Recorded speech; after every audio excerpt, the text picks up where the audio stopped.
Start with the payment side. Payment side से complete करना है आपको एक्सपेंडिचर साइड। पेमेंट साइड पे पहला दिया बाय सैलरीज। सैलरीज एक्सपेंडिचर में लिखना है to salaries.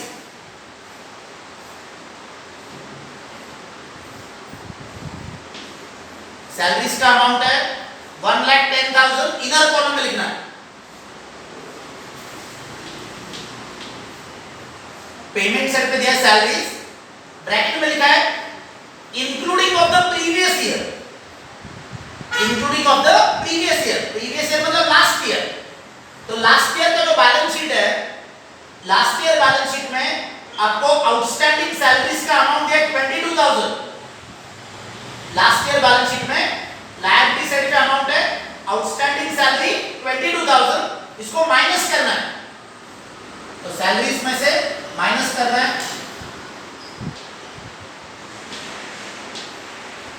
Outstanding for last year. Outstanding salary का अमाउंट है 22,000, ये सैलरीज में से माइनस कर रहा है। रिमेनिंग अमाउंट रहेगा आपका 88,000।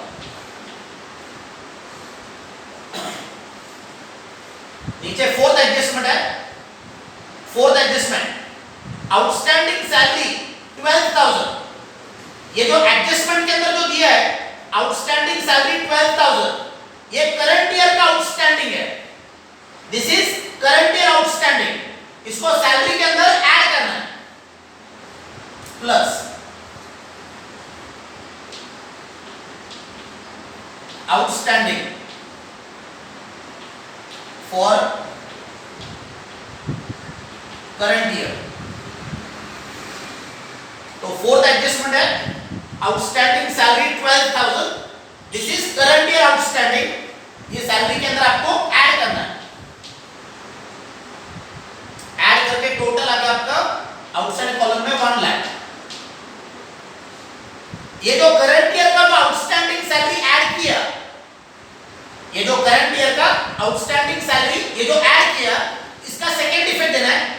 इसका second effect current year balance sheet liability side.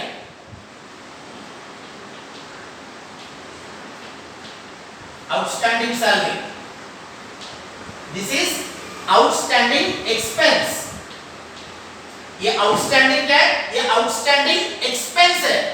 तो outstanding expense recorded in the balance sheet on the liability side.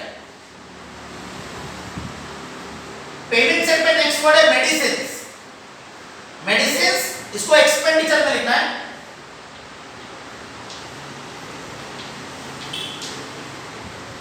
Payment side पे वर्ड है medicines 48,000 recorded on the expenditure side. Next है bye equipments purchased. Equipments जिसके आगे लिखना है asset. Equipments purchased, equipments ये क्या है? ये एसेट है। तो लास्ट ईयर का जो बैलेंस शीट है, लास्ट ईयर बैलेंस शीट में आपको एसेट साइड पे इक्विपमेंट्स का अमाउंट दिया है। लास्ट ईयर बैलेंस शीट में एसेट साइड पे इक्विपमेंट्स का अमाउंट दिया है 1,20,000। ये जो लास्ट ईयर बैलेंस शीट में जो इक्विपमेंट्स है, this is a fixed asset. Equipments ये क्या है? ये फिक्स्ड एसेट है। तो इसको पहले करंट ईयर बैलेंस शीट में इनर कॉलम में लेना है। Equipments last year balance sheet में ये जो एसेट साइड में जो इक्विपमेंट्स का अमाउंट है 1,20,000, ये करंट ईयर बैलेंस शीट में इनर कॉलम में लेना है। इक्विपमेंट्स ये क्या है? इक्विपमेंट्स ये फिक्स्ड एसेट है। This is a fixed asset. Payment side पे आपको दिया है इक्विपमेंट्स परचेस्ड। तो इक्विपमेंट्स परचेस्ड, इसको ये इक्विपमेंट्स के अंदर ऐड करना है। Plus purchased. So these are the new equipments. These are the new equipments purchased during the year. 20,000. Total amount जो है, टोटल अमाउंट आपका हो गया 1,40,000। तो लास्ट ईयर बैलेंस शीट में एसेट साइड पे इक्विपमेंट्स है 1,20,000, करंट ईयर बैलेंस शीट में इनर कॉलम में लिया है, पेमेंट साइड पे आपको दिया है इक्विपमेंट्स परचेस, इसको ये इक्विपमेंट्स के अंदर ऐड किया है। अभी माइनस करना है आपको depreciation, fifth adjustment, right of depreciation, 20,000 rupees from land and building and 30,000 from equipments. तो डेप्रिसिएशन का अमाउंट आपको दिया है, लैंड एंड बिल्डिंग का 20,000, इक्विपमेंट्स का 30,000। तो डेप्रिसिएशन को हम इक्विपमेंट्स में से माइनस करेंगे, डेप्रिसिएशन 30,000 माइनस करके आउटसाइड कॉलम में अमाउंट 1,10,000, डेप्रिसिएशन ऑन इक्विपमेंट्स है 30,000। Now the depreciation of the land and building, last year balance sheet में आपको एसेट साइड पे दिया लैंड एंड बिल्डिंग का अमाउंट है 8 lakh. Land and building this is a fixed asset, ये fixed asset है। तो लैंड एंड बिल्डिंग का अमाउंट पहले आपको करंट ईयर बैलेंस शीट में इनर कॉलम में लेना है,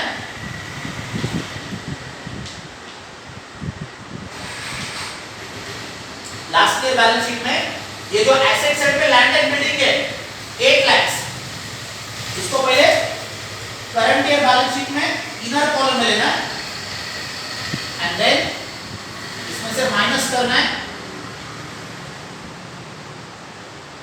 डेप्रिसिएशन।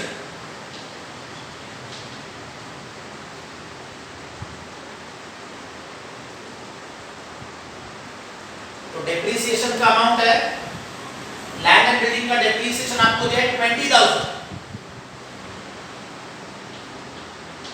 माइनस करके रिमेनिंग फिगर आउटसाइड कॉलम में लेना 7,80,000।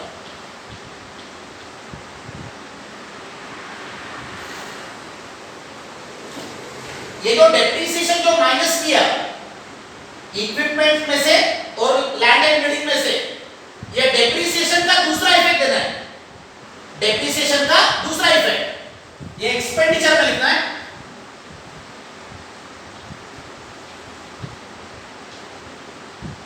टू डेप्रिसिएशन अंडरलाइन करके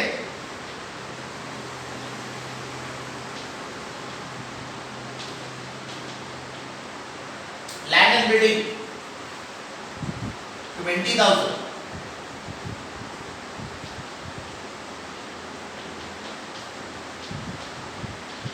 इक्विपमेंट्स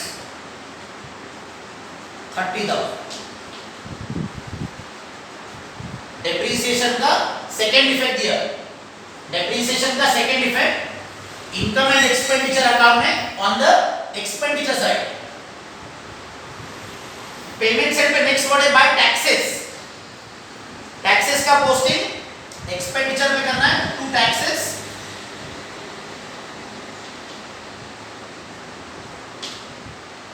टैक्सेस का अमाउंट दिया है 3,000, इनर कॉलम में लेना है, टैक्सेस का अमाउंट है एक्सपेंडिचर में इनर कॉलम में। एडजस्टमेंट नंबर है थर्ड, प्रीपेड टैक्सेस, 500, इसको टैक्सेस में से माइनस करना है। थर्ड एडजस्टमेंट है प्रीपेड टैक्सेस 500, तो टैक्सेस में से माइनस करना है प्रीपेड।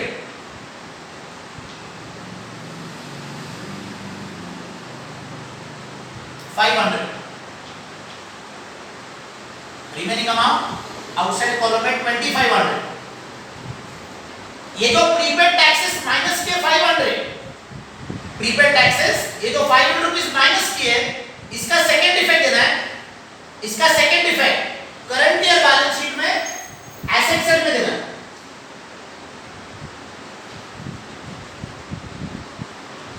प्रीपेड टैक्सेस 500, तो प्रीपेड एक्सपेंसेस प्रीपेड एक्सपेंसेस उसका इफेक्ट दिया, टैक्सेस में से माइनस किया और करंट ईयर बैलेंस शीट के एसेट साइड पे लिखा। नेक्स्ट है जनरल एक्सपेंसेस। जनरल एक्सपेंसेस इसको एक्सपेंडिचर में लेना है।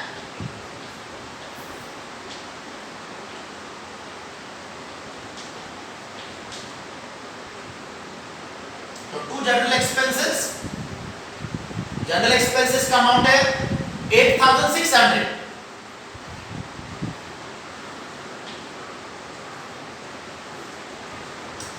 Then by balance carry down, balance carry down नीचे कैश इन हैंड और कैश एट बैंक।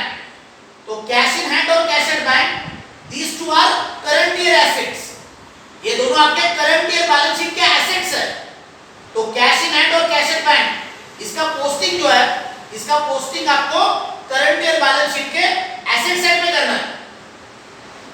तो बैलेंस शीट में एसेट साइड में कैश इन हैंड 15,400,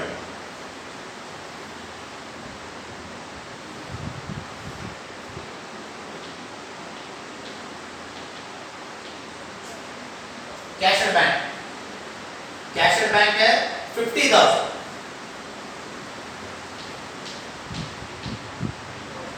तो पेमेंट साइड पे जो है कैश इन हैंड और कैश एट बैंक ये दोनों मैंने करंट ईयर बैलेंस शीट के एसेट साइड पे लिखा। इनकम एंड एक्सपेंडिचर अकाउंट इसको क्लोज करना है।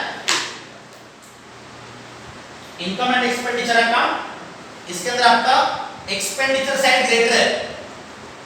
तो एक्सपेंडिचर साइड जो है इसका टोटल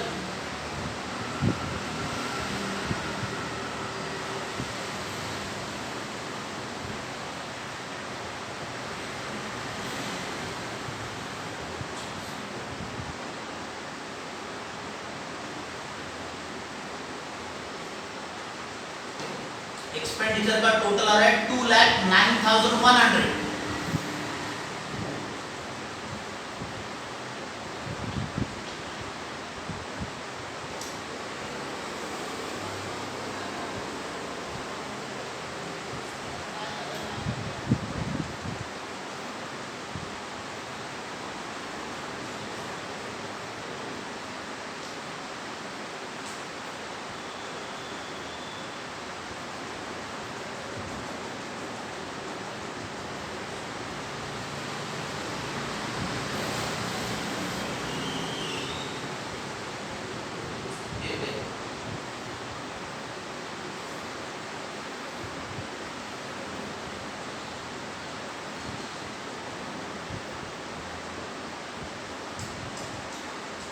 एक्सपेंडिचर जो है इसका टोटल आ रहा है 2,19,100।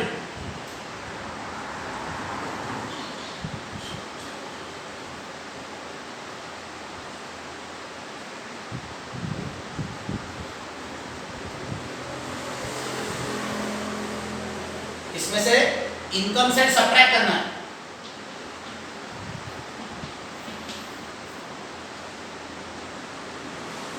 एक्सपेंडिचर जो है, एक्सपेंडिचर साइड का टोटल आ रहा है 2,19,100। इनकम साइड माइनस करना है, डिफरेंस आएगा आपका डेफिसिट।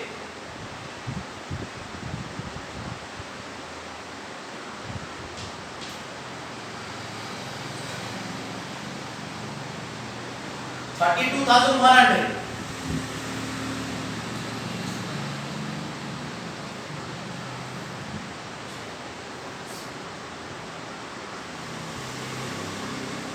एक्सपेंडिचर का टोटल है 2,19,100। इनकम से माइनस करके डेफिसिट आ रहा है 32,100। ये डेफिसिट को कैपिटल फंड में से माइनस करना है।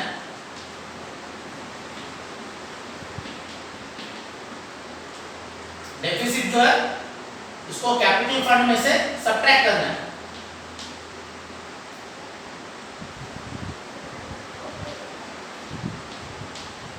कैपिटल फंड है 10 lakhs, लाइफ मेंबरशिप फीस के 25,000, टोटल हो गया आपका 10,25,000। इसमें से माइनस करना है 32,100। तो कैपिटल फंड ये माइनस करके आउटसाइड कॉलम में लेना।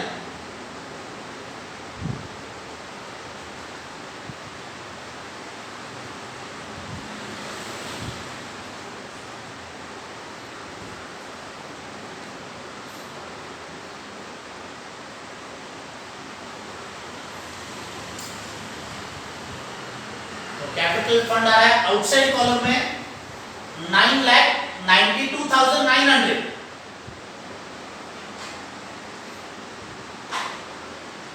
कैपिटल फंड आउटसाइड कॉलम में आ रहा है 9,92,900। And now the last adjustment.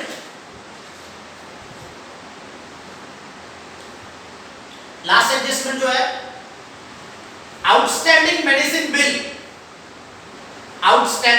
medicine bill as on 1st April 2012 is still due। यहां पे underline the word still due। outstanding medicine bill as on 1st April 2012 is still due। still due मतलब still outstanding। still due इसका meaning है still outstanding। तो last year balance sheet में आपको liability side पे दिया है medical bill unpaid. Last year balance sheet में मेडिकल बिल अनपेड, इसको एज इट इज ये करंट ईयर बैलेंस शीट में लायबिलिटी साइड पे लिखना है। मेडिकल बिल अनपेड का मतलब है आउटस्टैंडिंग। तो लास्ट ईयर का जो मेडिकल बिल अनपेड है, this amount we have not yet paid. ये अमाउंट आपने अभी तक पे नहीं किया है। आपको एडजस्टमेंट दिया है outstanding medicine bill on 1st April 2012 is still due का मतलब है स्टिल आउटस्टैंडिंग। तो लास्ट ईयर बैलेंस शीट में जो अमाउंट है मेडिकल बिल अनपेड 6,000, इसको as it is current year balance sheet में लायबिलिटी साइड पे लेना। एंड देन ये बैलेंस शीट का टोटल।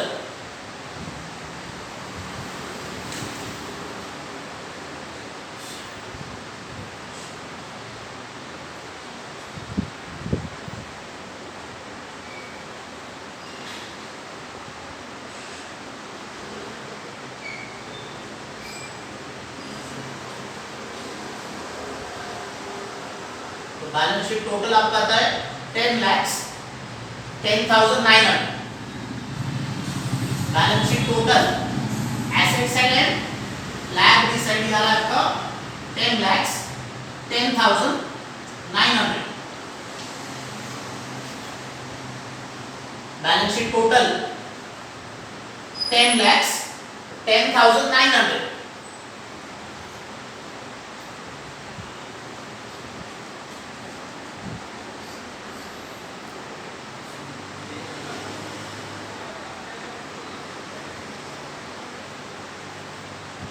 तो बैलेंस शीट टोटल है आपका 10,10,900।